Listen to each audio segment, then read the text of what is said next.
દમદાર ખબરમાં વડોદરાથી સમાચાર મળી આવ્યા છે કે 31 ડિસેમ્બરના અનુસંધાને સાવલી પોલીસે સાંજે ખાસ વાહન ચેકિંગ ડ્રાઈવ યોજી હતી। પીઆઈ કેજે ચૌહાણની હાજરીમાં પોલીસ સ્ટાફ દ્વારા સાવલી શહેર તથા આસપાસના વિસ્તારોમાં વાહનોનું સઘન ચેકિંગ હાથ ધરવામાં આવ્યું છે। ત્યારે આ ડ્રાઈવનો હેતુ નવા વર્ષની ઉજવણી દરમિયાન મદિરા પાન કરીને વાહન ચલાવનાર સામે કાર્યવાહી કરવી, માર્ગ સલામતી સુનિશ્ચિત કરવી અને ટ્રાફિક નિયમો અંગે લોકોમાં જાગૃતિ ફેલાવવાનો હતો। નિયમ ભંગ કરનાર સામે દંડાત્મક કાર્યવાહી કરવામાં આવી હતી।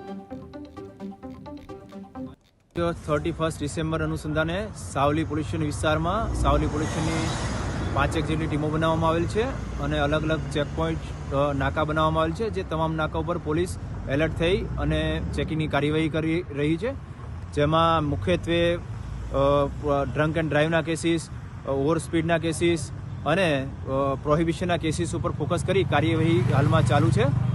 અને અત્યાર સુધીમાં 11 જેટલી એફઆઈઆર નોંધવામાં આવી છે અને અલગ અલગ પોઈન્ટ ઉપરથી વધારેમાં વધારે જેટલા પણ પીધેલાના અને ડ્રંક એન્ડ ડ્રાઈવના કેસો કરવા માટે અત્યારે કાર્યવાહી ચાલુ